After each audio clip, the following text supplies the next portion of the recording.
Hello दोस्तों, कैसे हैं आप सभी। चलिए तो आज हम लोग फिजिक्स में फिर से ग्रेविटी का क्वेश्चन देखते हैं। गुरुत्वाकर्षण का जितना भी क्वेश्चन पूछा गया है वो सारा का सारा हम लेके आए हुए हैं। तो चलिए शुरू करते हैं। देख सकते हैं पहला क्वेश्चन कह रहा है गुरुत्वाकर्षण का सिद्धांत किसने दिया। क्वेश्चन कह रहा है गुरुत्वाकर्षण का सिद्धांत किसने दिया। पहला ऑप्शन है चार्ल्स न्यूटन, दूसरा ऑप्शन है चार्ल्स बैबेज, तीसरा ऑप्शन है आइजैक न्यूटन और चौथा ऑप्शन है जॉन एडम्स। ये MPPCS प्री 2010 में पूछा हुआ क्वेश्चन है दोस्तों। तो देख सकते हैं इसका यदि आंसर हम लोग देखें तो इसका आंसर होगा क्या आपको, आइजैक न्यूटन। किसने? Isaac Newton. और यदि हम लोग देखें तो आपको आइजैक न्यूटन जो है वो आपको 3 नियम जो है गुरुत्वाकर्षण के सिद्धांत का प्रतिपादन किया है। आप लोगों को भी पता है, ये फिजिक्स में ऑलरेडी पढ़े हुए हैं। तो यदि इसके बाद न्यूटन ने अपनी भौतिक खोज के आधार पर बताया है कि केवल पृथ्वी ही नहीं अपितु विश्व का प्रत्येक कण दूसरे कणों को अपनी ओर आकर्षित करता है। कणों के बीच के कार्य करने वाले पारस्परिक आकर्षण को ही गुरुत्वाकर्षण तथा उससे उत्पन्न बल को गुरुत्वाकर्षण बल कहा जाता है। ठीक है, चलिए नेक्स्ट क्वेश्चन की तरफ बढ़ते हैं। अगला क्वेश्चन है, देख सकते हैं, कह रहा है गुरुत्वाकर्षण के सार्वभौमिक नियम का प्रतिपादन किसने किया। गुरुत्वाकर्षण के सार्वभौमिक नियम का प्रतिपादन किसने किया। पहला ऑप्शन है न्यूटन, दूसरा ऑप्शन है गैलीलियो, तीसरा ऑप्शन है कोपरनिकस, चौथा ऑप्शन है आइंस्टाइन। तो इसका आंसर बताना है। एक तरफ से देखिए तो उसी क्वेश्चन को रिपीट यहाँ पे किया गया है, सिर्फ लैंग्वेज चेंज है दोस्तों। MPPCS प्री 2000 में और उत्तराखंड में 2007 में पूछा हुआ क्वेश्चन है दोस्तों। तो चलिए यदि इसका आंसर हम लोग देखते हैं तो इसका आंसर होगा न्यूटन। क्या होगा? न्यूटन। ठीक है, चलिए नेक्स्ट क्वेश्चन की तरफ बढ़ते हैं। अगला क्वेश्चन है, देख सकते हैं, अंतरिक्ष यात्री निर्वात में सीधे खड़े नहीं रह सकते क्योंकि। पहला ऑप्शन है गुरुत्व नहीं होता है, दूसरा ऑप्शन है वायुमंडल में श्यानता बल बहुत तीव्र होता है, तीसरा ऑप्शन है सौर वायु ऊपर की ओर बल लगाती है और चौथा ऑप्शन है वायुमंडलीय दबाव बहुत कम होता है। UPPCS मेंस 2007 का क्वेश्चन है, देख सकते हैं आप लोग। तो चलिए इसका आंसर हम लोग देखते हैं। इसका आंसर होगा गुरुत्व नहीं होने के कारण जो है वो अंतरिक्ष में सीधे खड़े नहीं रह सकते हैं। अंतरिक्ष में कम गुरुत्व के चलते अंतरिक्ष यात्री सीधा नहीं खड़ा रह पाते हैं। कम गुरुत्व में लंबे अंतरिक्ष अभियानों में अंतरिक्ष यात्रियों को पेशीय कक्ष और अस्थियों में घनत्व में कमी का सामना करना पड़ता है। अस्थि घनत्व कम होने से अस्थियां कमज़ोर हो जाती है और लोग जो है वो वहाँ पे अंतरिक्ष में सीधा खड़ा नहीं रह पाते हैं। ठीक है, चलिए नेक्स्ट क्वेश्चन की तरफ बढ़ते हैं। अगला क्वेश्चन है, देख सकते हैं आप, अंतरिक्ष यान जो चक्कर लगा रहा है से एक सेब छोड़ा जाता है तो वह। पहला ऑप्शन पृथ्वी की ओर गिरने लगेगा, दूसरा ऑप्शन कम गति से गतिमान होगा, तीसरा ऑप्शन अंतरिक्ष यान के साथ साथ उसी गति से गतिवान होगा और चौथा ऑप्शन अधिक गति से गतिवान होगा। आंसर इसका बताना है दोस्तों। तो चलिए इसका आंसर हम लोग देखते हैं। ये देख सकते हैं UPPCS प्री 2010 का क्वेश्चन है। तो इसका आंसर होगा अंतरिक्ष यान के साथ साथ उसी गति से गतिवान हो जाता है। जब हम अंतरिक्ष में गुरुत्वाकर्षण का अभाव में सेब अंतरिक्ष यान के साथ साथ जो होता है तो उसी के गति में जो है वो भी घूमने लगता है दोस्तों। ठीक है, चलिए नेक्स्ट क्वेश्चन की तरफ बढ़ते हैं। देख सकते हैं, कह रहा है पीसा की झुकी हुई मीनार गिर नहीं जाती क्योंकि।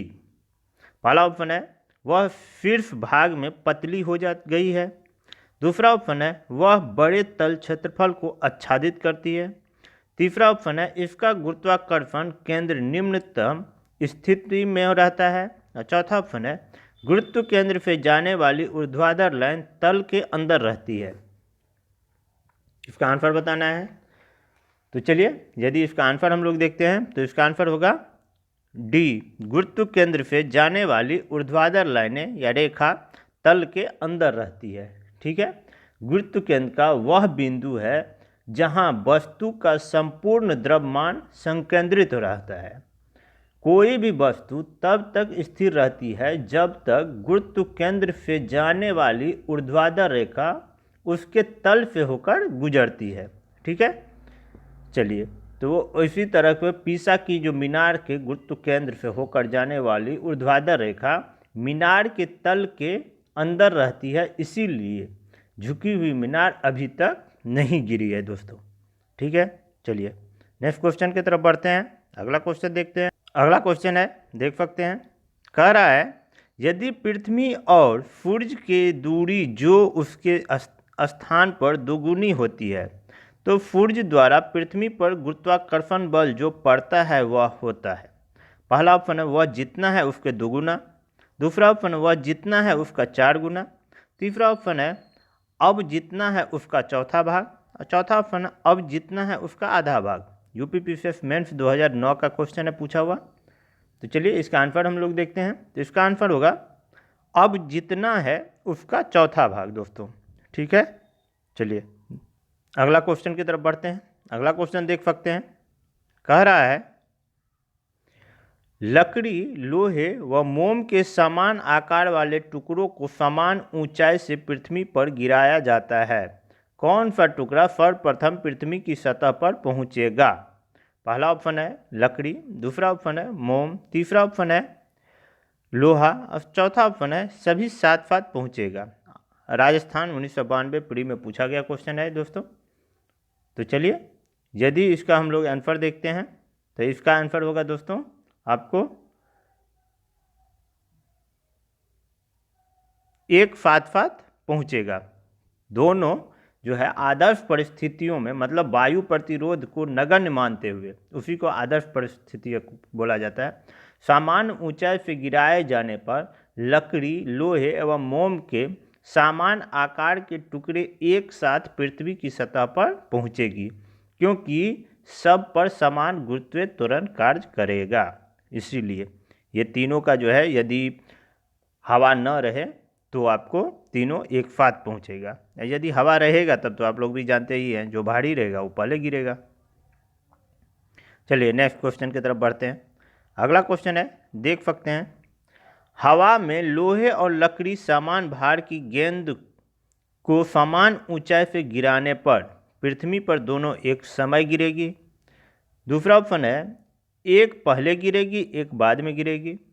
तीसरा ऑप्शन है लकड़ी की गेंद बाद में गिरेगी। चौथा ऑप्शन है कुछ अंतराल में गिरेगी। तो चलिए यदि इसका आंसर हम लोग देखें तो इसका आंसर होगा लकड़ी की गेंद बाद में गिरेगी दोस्तों। अभी हम लोग ने देखा जो कि यदि हवा नहीं है तब दोनों साथ में गिरेगा।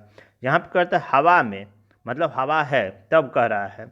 तो हवा की उपस्थिति में लोहा और लकड़ी के समान भार के समान ऊंचाई से गिराने से एक साथ पृथ्वी पर पहुँचेगी, क्योंकि हवा की उपस्थिति में लोहा तथा लकड़ी का समान भार की गेंद को समान ऊंचाई से गिराने पर लोहे की गेंद पहले पहुंचेगी और लकड़ी की गेंद बाद में।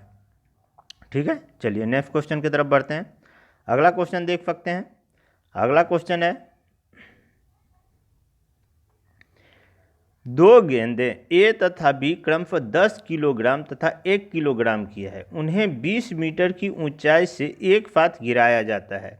निम्नलिखित में से कौन सा सही है? भूमि ए पहले पहुंचेगी, भूमि पर बी पहले पहुंचेगी, भूमि पर ए और बी दोनों पहुंचेगी साथ में, उपयुक्त में से कोई नहीं। यूपीपीसीएस लोअर 2015 का क्वेश्चन है दोस्तों। ठीक है, तो इसका बताना है आपको। तो चलिए इसका आंसर अभी हम लोग देखे ही हैं, तो उसी के अनुसार से आप लोग इसका भी आंसर कर ही लीजिएगा। तो इसका आंसर होगा दोस्तों भूमि पर दोनों ए और बी साथ पहुंचेगी। ठीक है, चलिए नेक्स्ट क्वेश्चन की तरफ बढ़ते हैं। अगला क्वेश्चन है, देख सकते हैं, कथन कर रहा है पहला, चंद्रमा पर मानव का वजन पृथ्वी की तुलना में 1/6 रहता है। कारण है चंद्रमा पर पृथ्वी की तरह गुरुत्वाकर्षण नहीं है। निम्न कोटि में से उत्तर का चयन कीजिए। पहला ऑप्शन है कथन और कारण दोनों सही है तथा कथन कारण को सही स्पष्ट करता है। दूसरा ऑप्शन है कथन और कारण दोनों सही है परंतु कारण कथन को सही स्पष्ट नहीं करता। तीसरा ऑप्शन है कथन सही है परंतु कारण गलत है। चौथा ऑप्शन है कथन गलत है परंतु कारण सही है। छत्तीसगढ़ PCF आपको पूछा गया है 2008 में। ठीक है, तो इसका आंसर बताइए। तो चलिए इसका आंसर हम लोग देखते हैं। तो इसका आंसर होगा आपको कथन सही है, कारण गलत है दोस्तों। एक्चुअली चंद्रमा पृथ्वी का उपग्रह है, आप लोग भी जानते हैं। चंद्रमा के गुरुत्वीय त्वरण का मान पृथ्वी पर G के मान का 1/6 भाग है, ये भी आप लोग को पता ही है। तो इसीलिए चंद्रमा पर व्यक्ति का भार पृथ्वी के भार का 1/6 भाग होगा। इस तरह से यदि हम लोग देखते हैं तो पहला कथन जो है सो आपको सही है। ठीक है, चलिए नेक्स्ट क्वेश्चन की तरफ बढ़ते हैं। अगला क्वेश्चन है, देख सकते हैं, किसी पिंड का भार, पहला ऑप्शन है पृथ्वी तल पर सब जगह समान होता है। दूसरा ऑप्शन है ध्रुवों पर सर्वाधिक होता है। तीसरा ऑप्शन है विषुवत रेखा पर अधिक होता है। और चौथा ऑप्शन है मैदानों की अपेक्षा पहाड़ों पर अधिक होता है। UPPCS प्री 2006, UPPCS मेंस 2009 देख सकते हैं, 2 बार पूछा गया है ये एक ही क्वेश्चन। तो चलिए इसका आंसर हम लोग देखते हैं। तो इसका आंसर होगा दोस्तों ध्रुवों पर सर्वाधिक होता है। ध्रुवों पर गुरुत्वीय त्वरण का मान भूमध्य रेखा पर सबसे कम, भूमध्य रेखा पर, वहीं ध्रुवों पर सबसे अधिक होने के कारण पिंड का भार भूमध्य रेखा पर न्यूनतम और ध्रुवों पर जो है तो सर्वाधिक होता है। ठीक है, चलिए नेक्स्ट क्वेश्चन की तरफ बढ़ते हैं। अगला क्वेश्चन है, देख सकते हैं, मानव शरीर का भार होता है, पहला ऑप्शन है ध्रुवों पर अधिकतम। दूसरा ऑप्शन है पृथ्वी की सतह पर सब जगह एक समान। तीसरा ऑप्शन है विषुवतीय रेखा पर अधिकतम। और चौथा ऑप्शन है मैदानी भागों की अपेक्षा पर्वतों पर अधिक। UPPCS मेंस 2015 में पूछा गया क्वेश्चन है दोस्तों। तो चलिए अब ये हम लोग इसी तरह का क्वेश्चन देखे हैं। तो इसका आंसर होगा आपको ध्रुवों पर अधिकतम। क्या होगा? ध्रुवों पर अधिकतम। चलिए नेक्स्ट क्वेश्चन की तरफ बढ़ते हैं। अगला क्वेश्चन है और ये आज का लास्ट क्वेश्चन है दोस्तों, तो चलिए इसको कर लेते हैं। एक पिंड का अधिकतम भार निम्नलिखित में से किसमें होता है? पहला ऑप्शन है आपके पास वायु, दूसरा ऑप्शन है जल, तीसरा ऑप्शन है हाइड्रोजन, चौथा ऑप्शन है नाइट्रोजन, पांचवा अपने से खुद से कर लिए, उपरोक्त में से कोई नहीं, उपरोक्त में से एक से अधिक। तो चलिए इसका आंसर हम लोग देख लेते हैं। UPPCS मेंस 2017 का क्वेश्चन है दोस्तों। तो चलिए इसका आंसर हम लोग देखते हैं। तो इसका आंसर होगा आपको हाइड्रोजन। क्या होगा? हाइड्रोजन। किसी पिंड का द्रव्यमान सदैव नियत रहता है और उसका भार 2 चीज़ों पर निर्भर करता है। एक हुआ आपको गुरुत्व बल और दूसरा होता है आपको पिंड पर लगने वाला उत्क्षेप बल। ठीक है, तो हाइड्रोजन सबसे हल्का और विरल माध्यम है, अतः उसके द्वारा लगाया गया उत्क्षेप बल सबसे कम होता है। ठीक है, अतः पिंड का भार हाइड्रोजन में सर्वाधिक होता है। ठीक है, चलिए आज के लिए इतना ही दोस्तों। तो चलिए आप लोग इस चैनल को सब्सक्राइब कर लीजिए, लाइक कर दीजिएगा, शेयर कर दीजिएगा। तब तक के लिए धन्यवाद। फिर हम लोग नया सेट के साथ आएंगे। चलिए तब धन्यवाद, जय हिंद।